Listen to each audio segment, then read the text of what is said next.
আপনি দেখে রাখুন বাংলাদেশে যা হচ্ছে, যদি মমতা ব্যানার্জি আর দুটো ইলেকশন এখানে জেতেন তাহলে পশ্চিমবাংলায় ওই দৃশ্য দেখতে পাবেন, বাড়িতে বসে ঠক করে কাঁপবেন, বাড়ির সামনে এরকম ঘটনা ঘটবে। আমি তো এসছি আপনাদের নিজের লোক হিসাবে, এমপি ছিলাম, 5 বছর সুখে দুঃখে থেকেছি, তাই দেখবেন এত মানুষ আসবেন, একবার যাই সবার সঙ্গে দেখা করি। কলকাতা যেতে হবে, তাড়াতাড়ি চলে যাব।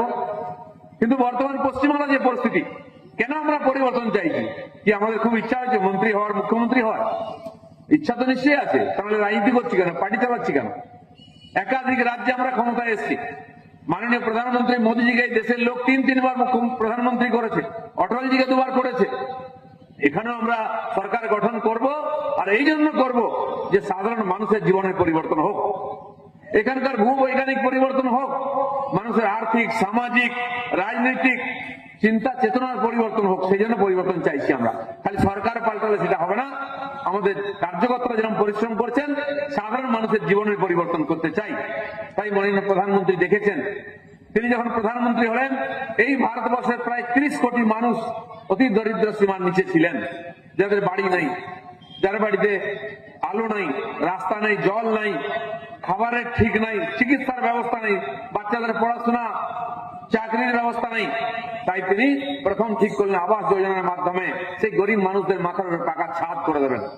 যার বাড়ি আছে, কাঁচা বাড়ি হলেও তার বাড়িতে শৌচালয় তৈরি করে দেবেন, যাতে মায়েদের সম্মান রক্ষা হয়।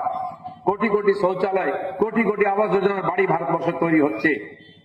এবং এই যে এইভাবে লকডাউনে আমরা দেখলাম, সবাই চিন্তিত ছিলাম যে কি করব, চাকরি বাকরি, ব্যবসা বাণিজ্য, বাড়ি থেকে বেরোনো বন্ধ হয়ে গেল। প্রধানমন্ত্রী বলছেন চিন্তা করবেন না, আমি আপনার বাড়িতে চাল ডাল পৌঁছে দিচ্ছি।